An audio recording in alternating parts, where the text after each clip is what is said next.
Hey, what's going on everybody? Paul Tech here. In today's video, we're going to take a second look at the Huawei Sensa for Simple Mobile. So about 2 months ago, I purchased this device and I actually posted my full review around that time. But you definitely learn a lot about a device in 2 months of using it. So first of all, I want to talk about the design and build and just how it's held up.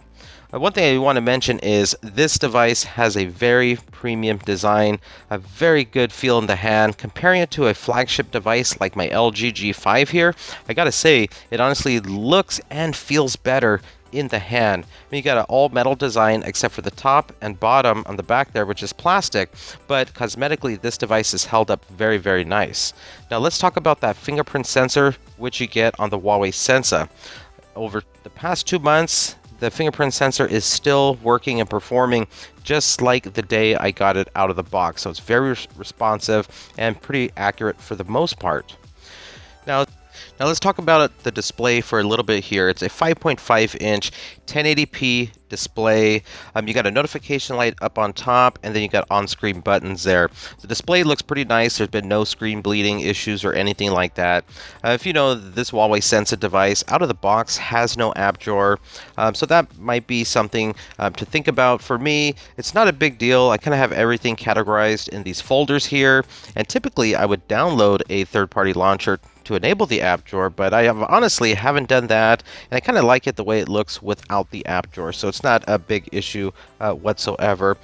Just scrolling through the display, it's pretty fluid, pretty responsive in the past 2 months. You get occasional hiccups here and there, but nothing major on this device. Phone calls have been coming in very good on Simple Mobile, no issues there, and the same with text messages. I've been able to receive text messages, send them out, so phone calls and text messages are very good on this device.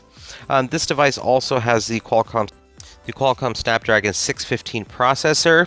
So that's going to be an octa-core processor. It also has the Adreno 405. So this device can pretty much handle a lot that you throw at it. I mean, if you throw too much at it, you will see some stutters, but for the most part, it's a pretty good performing device. I'm going to show you the drop-down menu here because you got quite a bit of quick toggles to choose from, for instance, like flashlight. And the flashlight does get pretty bright, and you are able to edit these, which is going to give you some shortcuts for screen recording, floating dock, GPS, screenshot. Moving on to settings here, which might be a deal breaker for some. For me, it's not a big deal, but there is no NFC on this device, so you won't be able to use Android Pay. You got another cool feature here, which you are able to adjust the color temperature on the display, so you can make it a little cooler, make it a little warmer. It just depends on what you prefer. But there is a variety of options here in the settings department. Let's move on to About Phone. Now this is rocking EMUI 4.1. This also is rocking Android version 6.0.1 Marshmallow, 2 gigabytes of RAM and 16 gigabytes of ROM as well. Does have micro SD card for expandable storage. Now this device also is rocking the Qualcomm Snapdragon 615, and this does have a octa-core processor.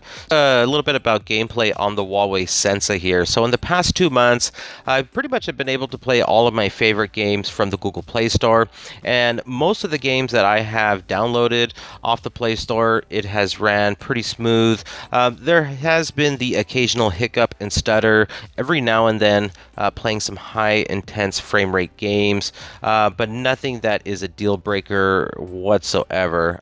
For the most part, it's a very well performing device here. Let's go ahead and move on to camera. So this is a 13 megapixel autofocus rear camera with LED flash, and then a 5 megapixel front facing camera. I want to focus more on the rear facing camera here. In the past 2 months, I've shot a lot of photos, a lot of videos on the Huawei Sensa here, and I gotta say I'm pretty pleased with the performance of the camera.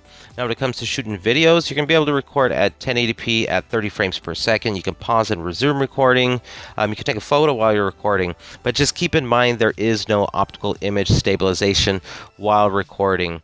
Photos do look very nice. If you're in good lighting conditions outdoors, you're going to take some really clean looking shots, but in low light it can get a little grainy. And you do got a lot of features here in settings, for instance panorama, HDR, watermark, slow motion, but the camera is pretty decent for the most part. I'll show you another feature that I've been using a lot in the past 2 months with the fingerprint sensor. So if you swipe down on the fingerprint sensor, it actually pulls down your drop down menu, and then if you swipe up on the fingerprint fingerprint sensor, it pulls up all your recent open apps. So I think that's an excellent feature, and I've been using that a lot in the past 2 months, and I wish other devices actually have that feature with their fingerprint sensor.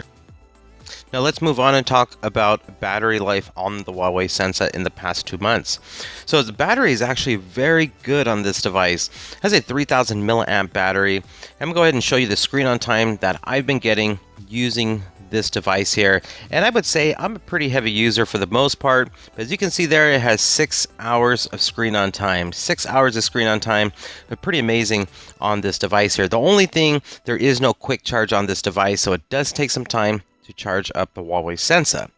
Well, to wrap up this video, the big question is, would I recommend this to others after owning it and using it for 2 months? And the answer is yes. I would definitely recommend this device. You're getting a good, solid performing device. The build quality internally is excellent, and it has a very low price tag of $99. You just can't beat it. All right, everybody. Well, thanks for watching. Thanks for subscribing. This is Paul Tech, and I will talk to you on the next one.